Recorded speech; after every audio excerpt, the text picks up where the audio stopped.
Welcome back, folks. If you're a fan of creepy stories that send shivers down your spine, then you're in for a treat. Today we delved into one of the most popular creepypasta stories of all time. Now, if you enjoyed the bone-chilling tale we just shared, I've got a little request for you. But hold on, we'll do it in a creative and engaging way, so stay tuned. Imagine this. You're lying in a bed, unable to sleep, haunted by the haunting tale we just explored. Your mind is still reeling from the creepy imagery and the dark atmosphere. You find yourself craving more, eager to dive deeper into the realm of spine-tingling stories. Well, my fellow thrill seekers, I've got just the solution for you. If you enjoyed this creepy journey we embarked on today, if it sent chills down your spine or made you question the shadows in your room, then I invite you to join our growing community. But wait, we're not done yet. If you truly want to immerse yourself in a world of terrifying tales, if you're hungry for more unsettling stories that will keep you up at night, then don't forget to subscribe. By subscribing to our channel, you'll unlock a never-ending supply of chilling content delivered straight to your YouTube feed. Picture this. Every week a new creepypasta story unfolds before your eyes. You'll be on the edge of your seat, eagerly awaiting the next installment of spine-chilling narratives. So, subscribe.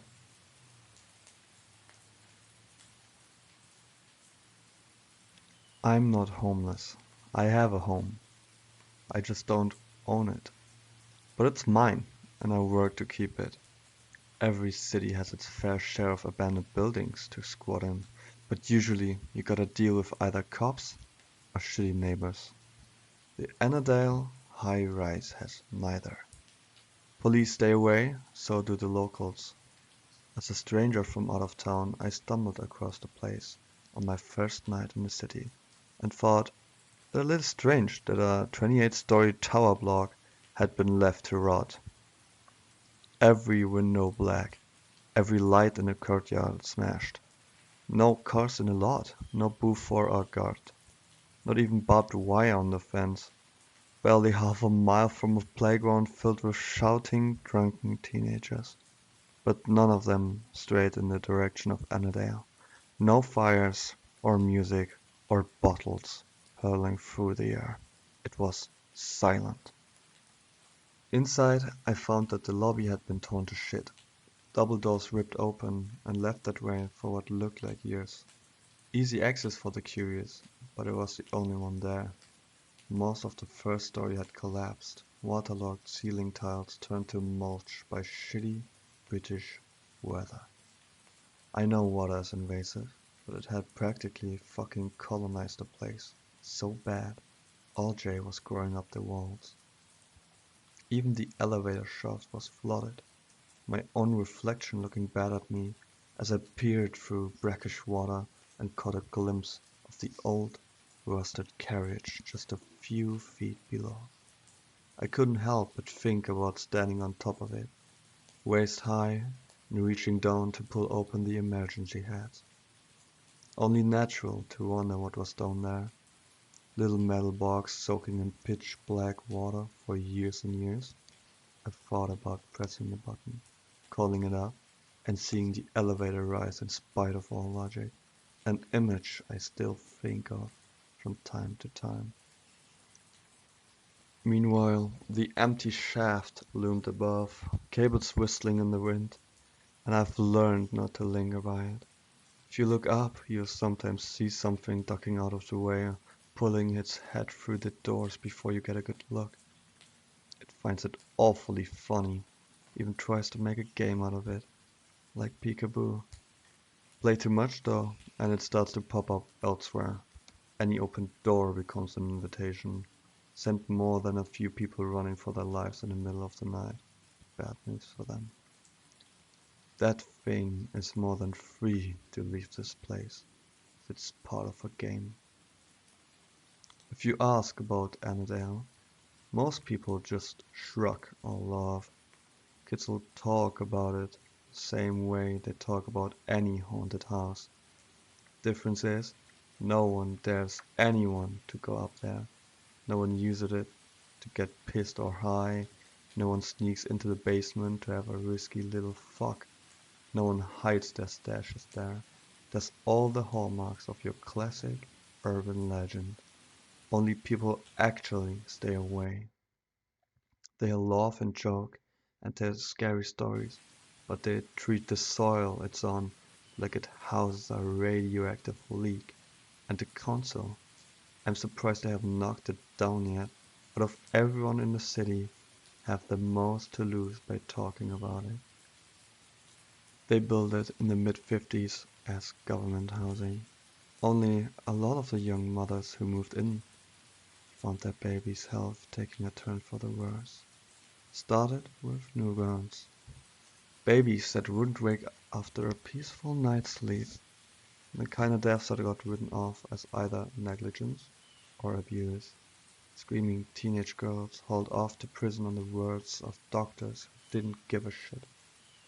It's always the mother's fault in some people's eyes, and these girls had no one to stand up for them. 2 in the first year, 4 in the next, and they kept on coming for every year until it closed. Wasn't until 1982 that someone traced the source of deaths to tainted water storage on the roof. Toxic metals leaching into the supply, not enough to kill an adult, but bad news for anyone with weak immune systems. 38 women had been imprisoned by then. Another 23 had killed themselves before they could be sentenced.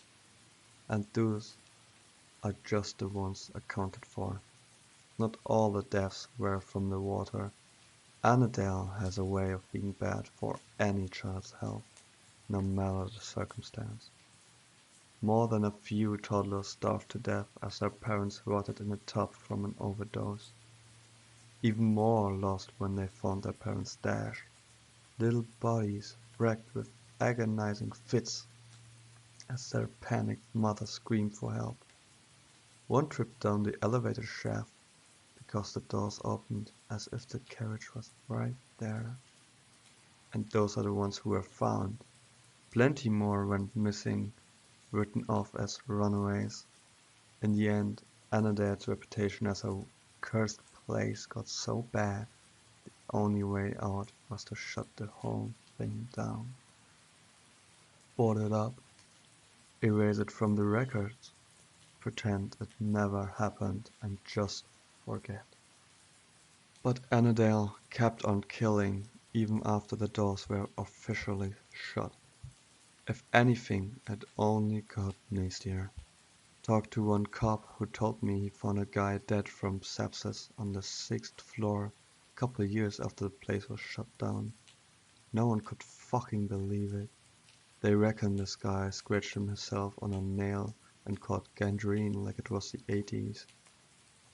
Never went to the hospital, just laid there and died slowly and painfully as the infection spread, not before he took every last bit of furniture in the room and shoved it against the door.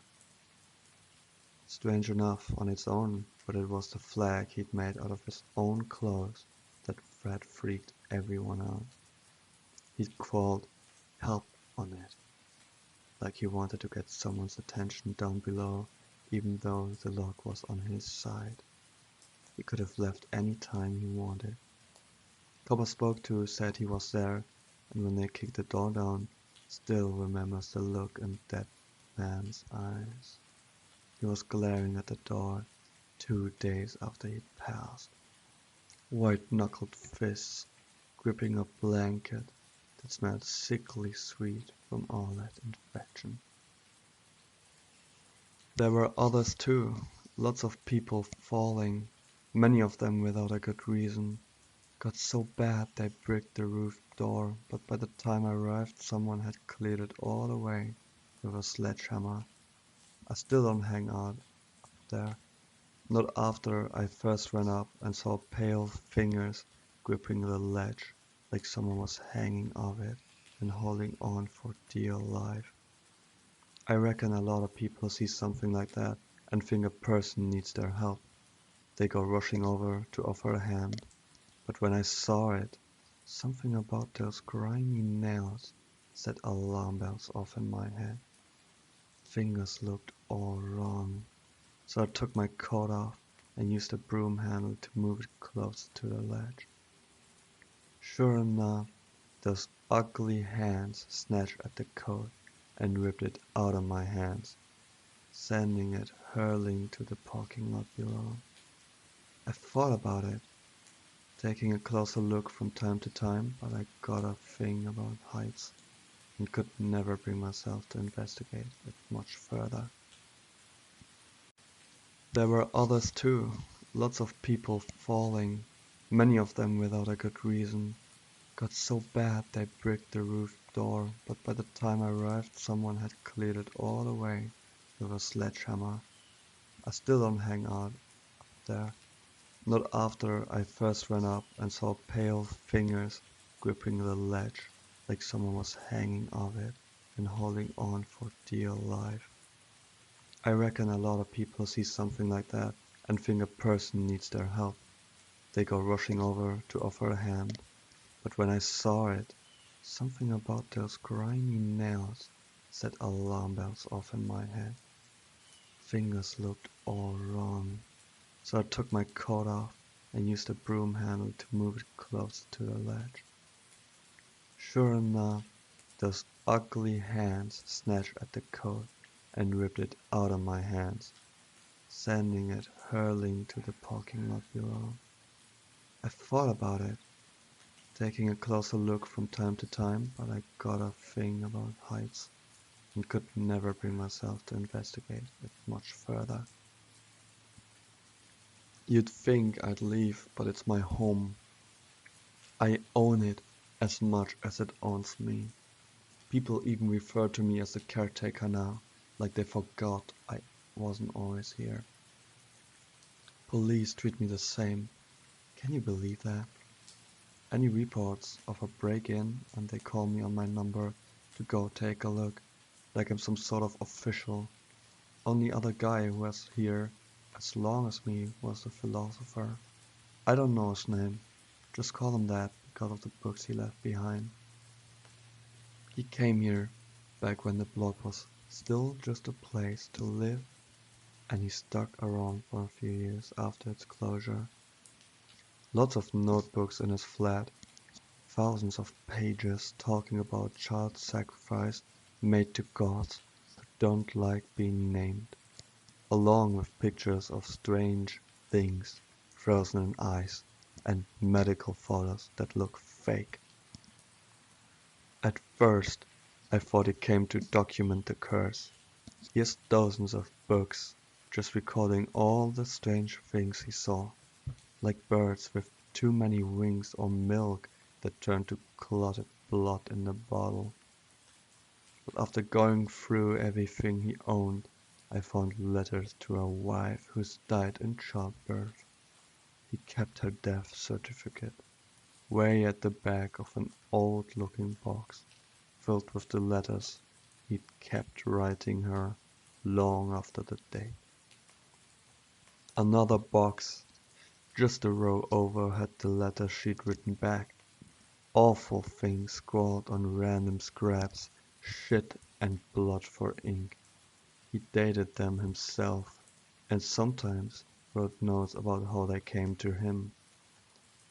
Delivered by a rat that was cannibalized in front of me, pulled by my dentist from a cavity in my mouth, written in the web of a spider with 13 legs. Anyway, he gives away the real reason he moved to Annandale in one of the letters. Says that Annandale was the key to helping her, that he was weeks away from figuring out how to open the door. Told his wife he'd bring her back, told her he knew how. I've never figured out where he went next or what happened to him, but his apartment was locked when I found it, and likely he would have stayed that way if the key hadn't turned up in my inside pocket on the first morning. Now I live in his old place. It's safe in there, He's written things on the wall that keep everything well behaved. Symbols that I don't understand, but which are easy to trace, so that's what I do. I go over them every couple of months, and so far, they've kept me safe and sane. Because you do need protection in Annandale. I don't know when in its history the curse went from something mundane to something very real and very dark. It wasn't all just bad luck or poverty. Not by the end, and certainly not anymore. You can't just go strolling around Annandale. Certainly not at night. It's dangerous. For one thing, it attracts a constant rotation of the deeply unwell, who are likely to attack on sight. If you're lucky. They usually turn up dead in the hordes come morning, although sometimes it's just bits of them that I come across. Strips of skin floating on the brackish water that floods the basement stairwell, or bloodied fingernails embedded in the ceiling plaster. Weirdest one was a single tooth in a light bulb, bloody gum still attached to the root, the glass all around it somehow intact. Many of them come here with business, something a little like the philosophers, rituals, bargains, things like that. It's not a good idea to interrupt them, or to give them even the slightest hint you might be a problem. Every night I lock my door and wait for Annadette's business to finish, and come morning, I do a sweep floor by floor and clean up whatever's left of the tower's block's strange pilgrims. Most of the rituals don't look real to me. In fact, I reckon a lot of people who come here just end up as victims of something or someone else. There are a lot of reasons to stay out of Annandale at night, and most of its visitors strike me as a little naive. Most of what I see looks like it got stolen from a bad death metal album. I once found a book called Satanism and Witchcraft in the 21st Century. It's hard to imagine that the secret inner workings of the universe can be found in something with an ISBN number and 3,000 Amazon reviews. Of course, not all attempts at exploiting Annandale's energy are so hackneyed. I had one guy turn up at my door and pay me 3 grand in cash just to show him the darkest corner in the building. I wasn't sure what he meant at first, though he meant light and shadow. Sort of, he replied when I explained this to him. Darkness like that can be a part of it, but I'm looking for a corner. Has to be a right angle or more acute. Ideally more acute. You understand the term, right? It seemed arrogant, and that last sentence confirmed as much. Good-looking guy in his late 20s, nice suit. Looked like the stereotypical banker. Act like one too. Plenty of places like that, I said. Lots of funny rooms in Annandale. People trying to make the most of limited space. Sometimes the walls meet at tight angles, sure, but I don't know what you mean about dark. There's the basement. It's flooded. Can't think of anywhere darker than that. He bit his lip and hesitated for a second or two, as if he was actually contemplating it. Not a bad suggestion, actually, but no, too difficult to reach. And I don't just mean dark as in the absence of light. I mean dark like under the bed. Dark like that one chip in a wall that leads to a hollow space between the bricks. And as a child, you can't help but wonder what lives there. Somewhere that just inexplicably feels like it's not got as much of God's attention on it as everywhere else. I thought about this for a second. His words were vague, but damn if I didn't know what he meant. A corner, I asked. Has to be an acute corner? He nodded. I think I know the place, I said, and he smiled like a real creep. I took him to a flat on the 8th floor. It was run down like everywhere else, but there was still enough of its old furniture lying around.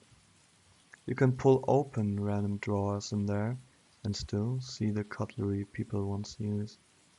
There's even an old analog TV on an old stand. You can perch on what's left on the sofa and stare at the TV and get the feeling you knew the people who lived there once. When you thumb over the dials on the toaster, the handle of the fridge, or the yellow plastic of a light switch, and feel an aching loss that creeps up on you out of nowhere. Look up and you'll see that the light fixture has been torn out of the ceiling, like someone had tried swinging from it. Not a big place, by the way. 3 rooms, a bedroom with a double bed, all rumpled up, a living room slash kitchen, and a tiny little spare room that looked like it once would have been used for storage, or a washing machine maybe, if you were single and childless. A slither of space, a triangle carved out of whatever room was left over when other more important walls had been put up. That sofa I mentioned, the TV, they were all placed so whoever was sat down could always keep an eye on that room and its contents. You see, they'd put a cot inside and it's still there, bluebottle flies circling overhead, and you can't see inside the cot, not unless you went in and actually pulled the blankets up, but it's been decades and no one has managed it yet. It's dark behind those old blankets. A heavy shadow that dissuades a closer look. There's something in there no one needs to see. And it spends a lot time, sat there, eating what little light there was. Even with a window in that room, daylight doesn't really filter down. Perfect, that businessman said when he saw it. He gazed around the flat one detail at a time, his head pausing for a moment and a smile creeping across his face as he laid his eyes on the broken light fixture. And the cot, the side of it, the flies that still circled above faded Winnie the Pooh blanket. It made the breath catch on his throat.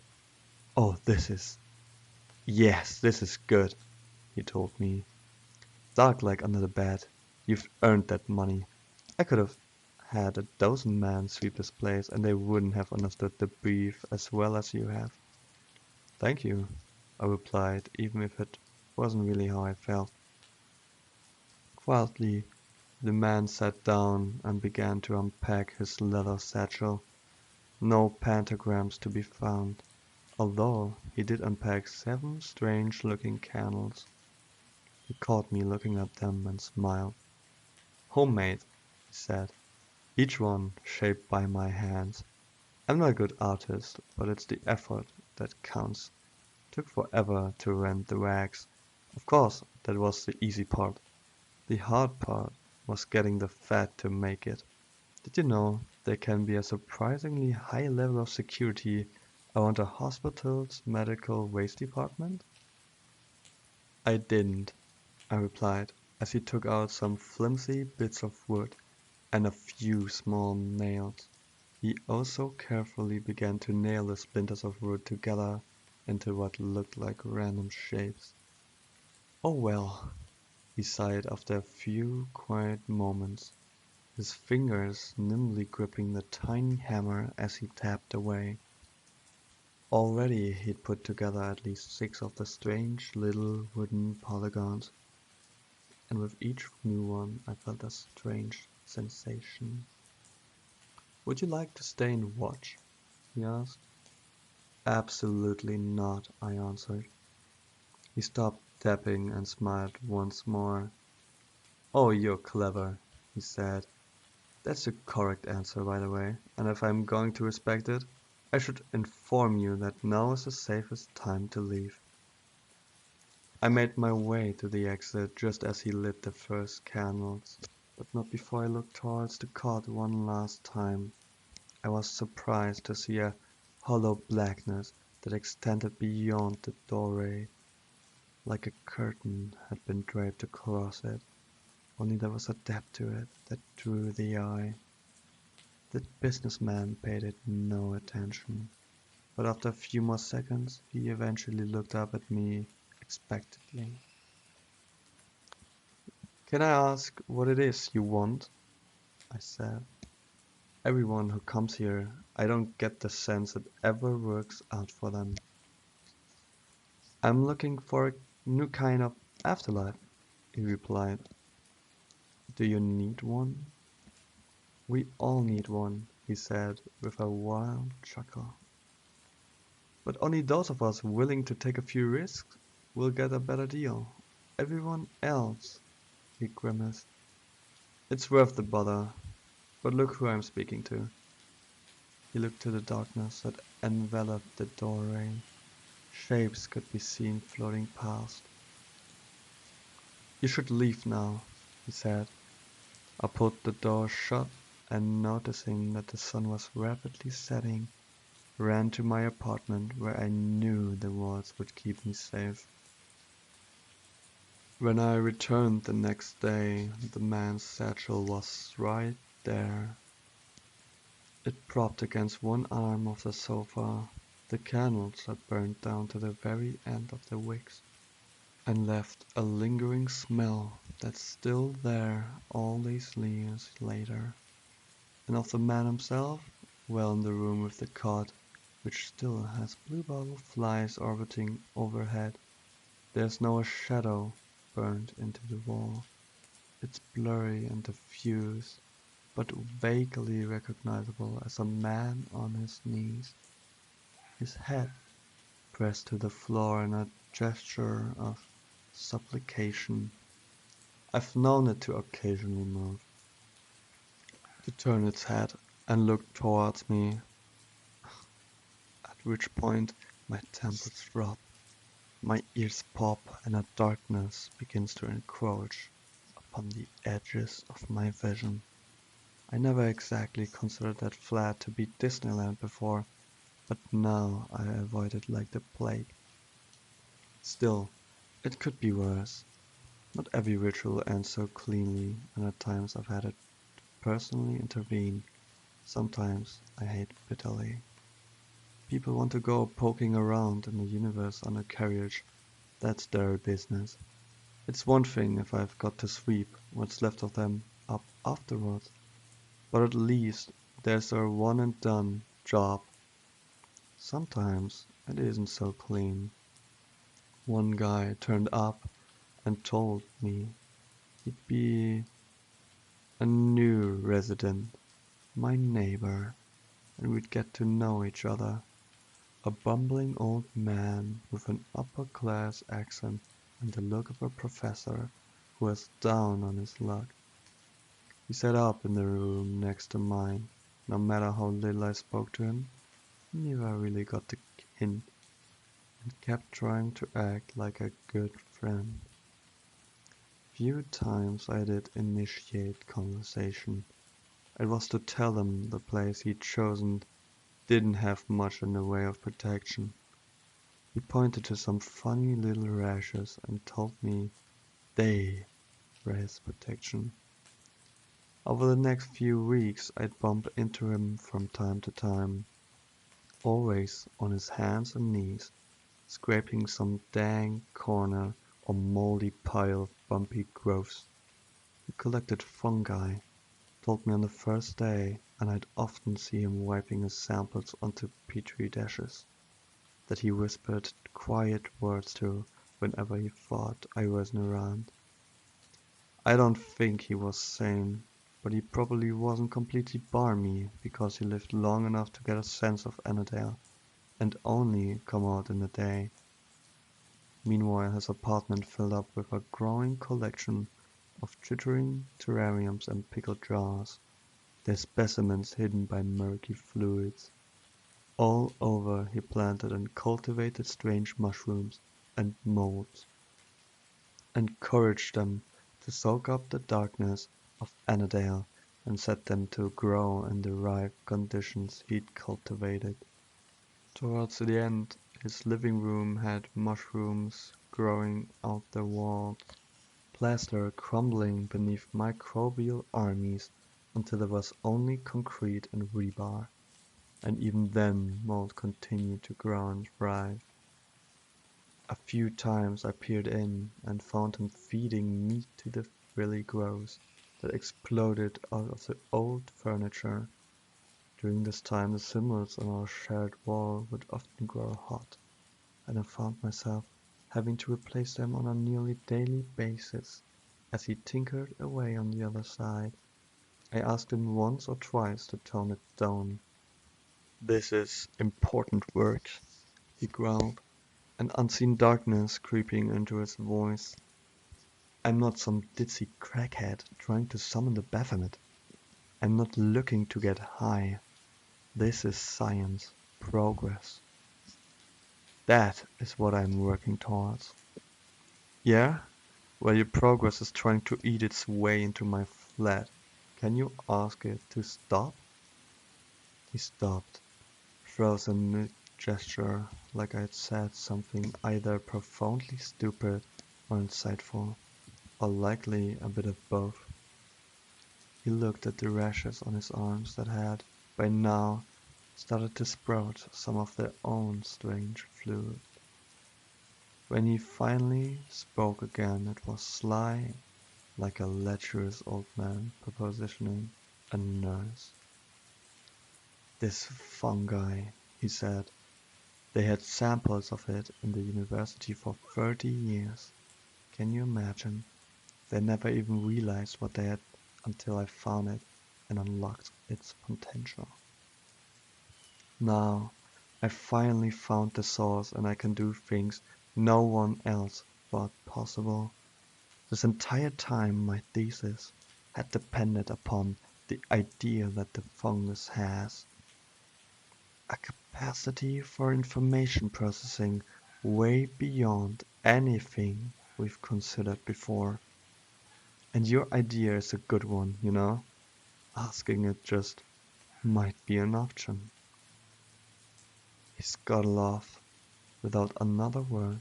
For the next few days he set about the building like a furious little honeybee in spring, poking and prodding, setting trap after trap, and cleaning them vigorously of any rats or mice he caught. When I did my morning sweeps, I'd find him hovering over Annandale's latest victims, scraping what was left of them into transparent bags for his own purposes. "Don't mind me," he'd mutter. "It's worthless to you, but these poor souls could help me achieve great things." This persisted for another month. He no longer scraped mold or mushrooms off of old apartments. He became interested only in meat, and by the time it came to an end, I can say confidently that I have never smelled anything worse than the prickly musty odor that wafted out from under his locked door. It became so bad that I began to wonder if I might have to ask for police help and have him removed when, finally, he simply disappeared from Annandale's halls. One morning he was there, annoyingly shooing me out of the way as he lowered jars into the flooded basement, and then the next he was gone. Annandale's halls were silent once more, but that didn't mean he had moved out. Far from it, actually. It took 2 days before I decided to just go ahead and break his door down. I kicked at it with a short, sharp blow, only to find my leg immediately disappeared through wood that had texture of sodden cardboard. I freed my foot and tried a different tactic, grabbing the handle and pulling so hard that it simply popped right out of the rancid wooden frame. Free to move, The door swung open, and with an eerie creak and fetid air, hot and damp, blew out the room. Inside, I found that the man's specimens had gone wild. Terrariums had shattered, their contents spilling outwards. Frogs as large as footballs glared at me from behind furry fronds, and insects with human eyes scuttled away before the amphibians could snatch them up. In one corner, rats had built a hive out of old cardboard, their backs covered with fungal growths that resembled human fingers and other appendages. In another corner, something that looked a little like a black rubber sheet slapped furiously at passing vermin, and it took me a few seconds to realize it was a slime mold. When it finally caught something, it dragged the strange creature squealing into the dark corner where it grew and constricted around its meal like a fist. I stared at it, horrified, until one by one black orbs unveiled itself from within the strange mass, and I realized it had eyes that stared right back at me. It was a cacophony of god-awful terror, so gripping that it kept me from hearing the muffled noise of a human struggling to speak. Eventually it did reach my ears, and I used my torch to light up the far wall without having to actually step inside. I found the scientist half grown into the wall, algae and moss, so that he was no longer recognizable, but I had to assume it could be no one else. Wide eyes glared at me with terror and pain as nasty little critters nibbled away at what was left of his shins. Meanwhile, strange tendrils probed at his ears and head, never resting for a moment. He kept trying to speak, but the algal growths kept driving their way into his mouth until, one by one, they pushed too far and something snapped. His eyes went wider still, his squeals became hysterical, and his jaw slowly slid further down his chest until it hit the floor with a sudden thump. "Finally made contact?" I asked. An awful idea, if I've heard one. What would a mushroom have to say, even in the best of circumstances? Let alone one that was grown in the ruins of Annandale. I can only assume you never got around to telling it to stay off my wall, did you? No, you probably had your own reason for doing all of this. That's what took priority. It made me wonder what it was he'd asked for. As the thought entered my head, I took a quick look around and tried to see if anything particular stood out to me. Something was grown on the sofa that looked strangely human-shaped. It might have been just my imagination, but in the dark it seemed to turn towards me. Meanwhile, the scientist continued to shiver in agony, his eyes focused on me and begging for help. "I see what I can do," I said, before slamming the door. Something about that strange pile on the sofa had deeply unsettled me. I put the word out, asked for a gun, but got a crossbow instead a few days later. A nervous-looking 16-year-old boy ferried it to my door. I was surprised he'd entered the building, but who knows who'd ordered him to do so. I've acquired a strange sort of respect amongst the locals, and it comes in handy. This boy looked like he would have stampled on my head and robbed me blind any other day, but when he spoke to me, he did so with more respect than I ever imagined I deserved. I thanked him, took the crossbow, spent an afternoon practicing with it, and then used it to kill the scientist the next morning. Took a few hits, but in the end one thumped into his forehead and shut down his whimpered moans. I didn't see anything on the sofa this time, at least not anything human-shaped, which I was thankful for.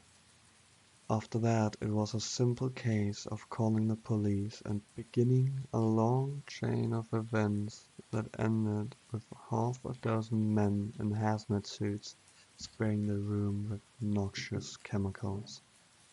For a while there I'd been worried that they'd find a corpse and ask questions, but by the time anyone actually entered the room, there was nothing left of the scientist, save a splotch on the floor. I never did figure out exactly what it was he was after, although it is not uncommon for my morning sweep to turn up a body, or part of it, covered in fungal growth, and I have been known to occasionally catch glimpses of a strange person lowering themselves into the floodwater of the elevator shaft. Of course, I might just be making connections that aren't really there. All sorts of things live in that water. The entire level is flooded, and if something was down there, they have free rein over quite a large space. It's a strange world down there. I should know on account of one visitor who gave me a very bad time. I call him the fisherman, since he came to Annandale because of the flooded basement. Saw a photo that's been circulating around for a while. If you know where to look. God knows who took it and how, but it shows the flooded stairwell leading to the basement, and beneath the brackish surface is a head that's all out of proportion. Fingers splayed with the perfect symmetry like a starfish.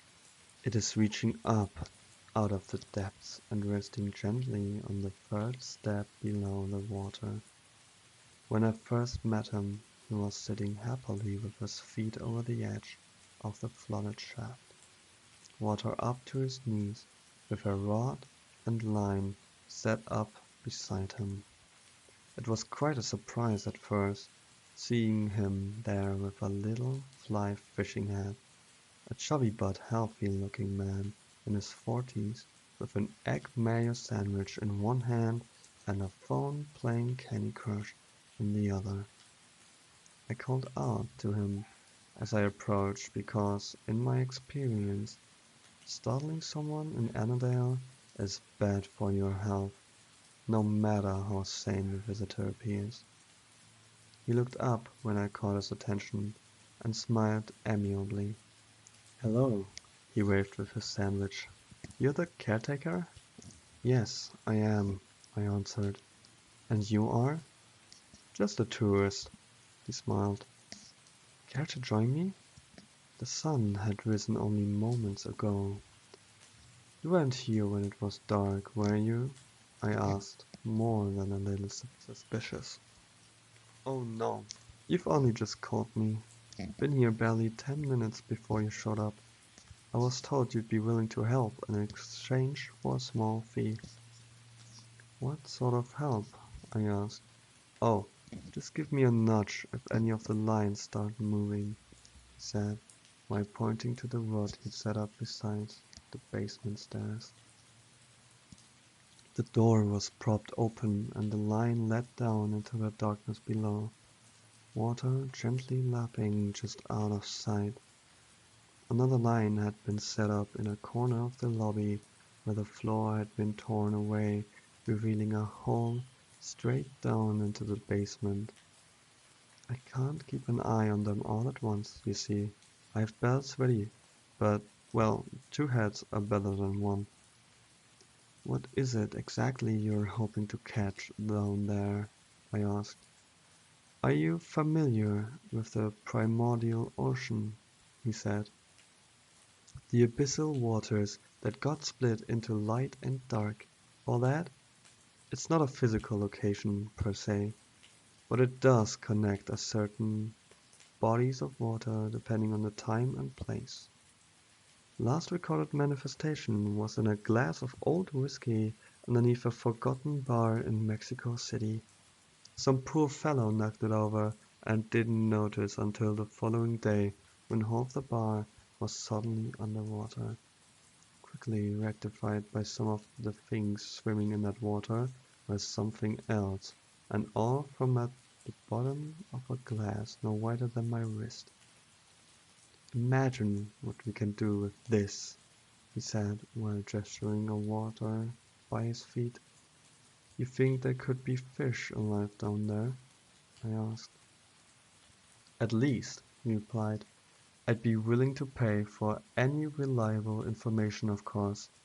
Do you have any idea what might be down there?" "Not really," I shrugged, "but I guess it wants to be left alone." "You might be right there," he said, while looking at his other rods. "I didn't exactly put down any old lure, you know." He reached into his pocket and took out a strange tuft of fur and ivory, holding it up for me to squint at. "A tooth from a man who drowned in the sea. A drone collected it off a shipwreck near the Norwegian coast. The fur is actually red algae that was found growing in its bones. I have plenty of these, and, well, other things that might appeal to what's on the other side.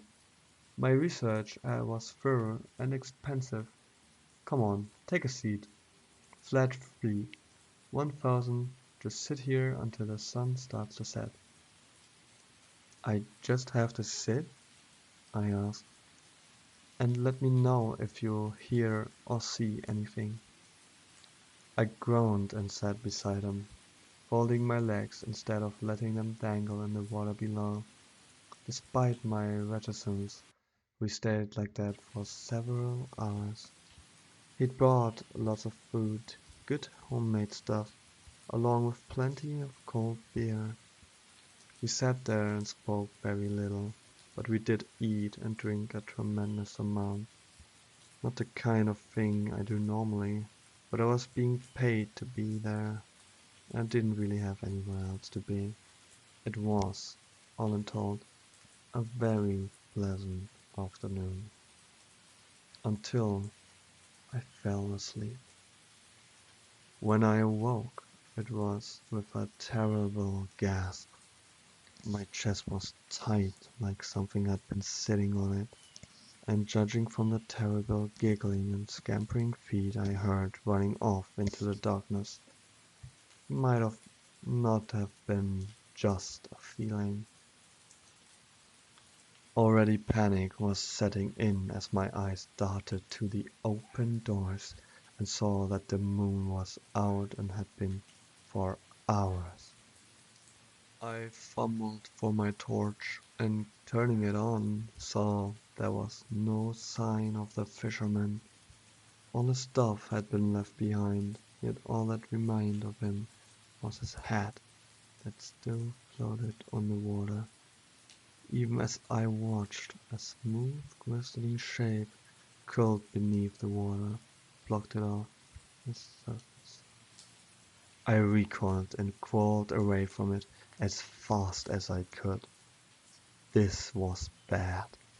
I knew deep in my heart I'd never been as at risk I was in at that moment.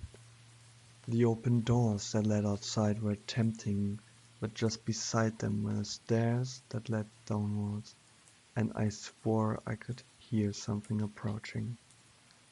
I couldn't help but picture the fungal man I'd seen in the scientist's flat. Then again, that basement was huge, and who knows what lay down there. I decided to go for the stairs. The entire time my heart was in my chest. I had never been caught outside my room at night, not since my first night when I'd slept in the lobby with my coat pulled over me. Don't get lucky twice, not with Annandale. So I knew I had to be careful, I had to be quiet. My only hope was to go unnoticed. I took to stealth, climbing each floor in perfect silence, hiding in well-known spots at the slightest hint of footsteps, human or otherwise. Annandale comes alive at night, whispered mutterings from strange children who descend from air vents, living there for God knows how long. Other times I saw apparitions, including one, a toddler, the sight of whom made my stomach groan with an insatiable hunger that hurt just to contemplate. She stared at me with pleading eyes as I slunk away from her open door. I might have been tempted to help her were it not for the sight of the moon peering through her translucent image. And yet, despite all this, I somehow made it to the 14th floor alive.